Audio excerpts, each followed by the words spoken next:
নমস্কার সবাইকে, থ্রু মাই লেন্সের আরেকটি ভিডিওতে আপনাদের স্বাগত।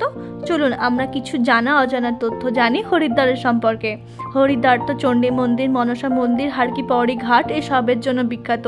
এছাড়াও ছোট বড় অনেক ঘাট আছে, তবে আজ আমরা জানবো শুধু হার কি পৌড়ি ঘাট নিয়ে। এই ঘাটের ব্রহ্মকুণ্ডেই অমৃতের ফোঁটা পড়েছিল বলে এই ঘাট স্নানের জন্য খুব পবিত্র বলে মনে করা হয়। মন্দিরের মধ্যে মা গঙ্গার মন্দিরের সাথে সাথে আরও অনেক মন্দির আছে যেখানে আপনারা পুজো দিতে পারেন। 12 বছর পর পর এখানে মহাকুম্ভের মেলাও হয়।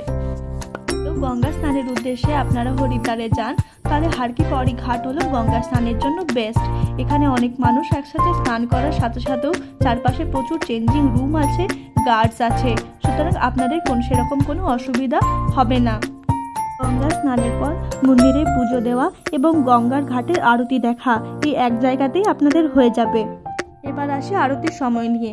হার কি পৌড়ি ঘাটে সকাল এবং বিকেল দুবার আরতি হয়। গ্রীষ্মকালে সকালে আরতি শুরু হয় 5টা থেকে 6:50 অবধি এবং শীতকালে শুরু হয় 6টা থেকে 7টা অবধি, আর বিকেলে 5:30 থেকে 7টা অবধি। শীতকাল এবং গ্রীষ্মকাল সময় একই। হরিদ্বারের প্রথম মেন অ্যাট্রাকশন কিন্তু এই গঙ্গা আরতি। এটা আপনারা কিছুতেই মিস করবেন না। প্রচুর দূর দূর থেকে মানুষ আসে শুধু গঙ্গা আরতি দেখার জন্য, উপভোগ করার জন্যে। চলুন গঙ্গা আরতিটা দেখে নিই।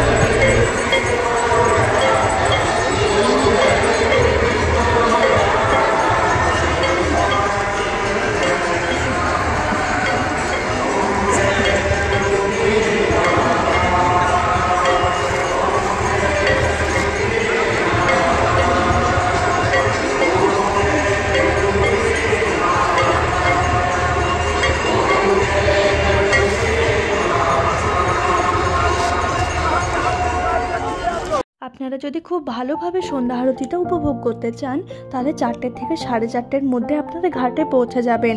5:30টায় যখন আরতি শুরু হয় তখন এখানে প্রচুর মানুষ আসে, প্রচুর ভিড় হয়, সুতরাং একটা ভালো জায়গা পাওয়া খুব কষ্টকর হয়ে ওঠে। আগে থেকে গেলে সেই অসুবিধায় আপনাদের পড়তে হবে না। আর একটা কথা মনে রাখবেন, বসার জায়গা সবসময় ঘন্টাঘর বা ক্লক টাওয়ারের ঠিক সামনেটাতে বসবেন, তাতে করে ওখানে মেন আরতিটা হয় সেই জায়গাটা আপনারা দেখতে পাবেন। গঙ্গা আরতি হওয়ার পরে ঘাটে এতটা ভিড় আর থাকে না, তখন আপনারা চাইলে ঘাটে আরও কিছুক্ষণ নিরিবিলি সময় কাটিয়ে গঙ্গার ঘাট উপভোগ করে তারপর ফিরতে পারেন। তাছাড়া যদি চান গঙ্গার আরতির পরে আপনারা ফিরে আসবেন, তাহলে ঘাটের বাইরে অটো বা টোটো স্ট্যান্ড আছে, সেখান থেকে আপনারা টোটো বা অটো নিয়ে অনায়াসে আপনারা হোটেলে পৌঁছে যেতে পারেন। তাছাড়াও যদি আপনারা চান যে আরও কিছুক্ষণ গঙ্গার ঘাটে সময় কাটাতে বা জিনিসপত্র কিনতে, তাহলে জিনিসপত্র কেনার জন্য এই জায়গাটা বেস্ট। এখানে প্রচুর দোকান আছে দুই পাশে, যেখান থেকে আপনারা কেনাকাটিও করতে পারেন। আর খুব বিখ্যাত কয়েকটি দোকান আছে যেখান থেকে আপনারা লাঞ্চ ডিনার সারতে পারেন। আমি আমার ডেসক্রিপশন বক্সে কিছু ভালো ভালো দোকান সাজেস্ট করে দেব। হরিদ্বার কিন্তু বাজেট ফ্রেন্ডলি ঘোরার জন্য খুব ভালো জায়গা। আজকের মতো এতটাই, পরে আবার দেখা হবে নতুন ভিডিওতে। বাই।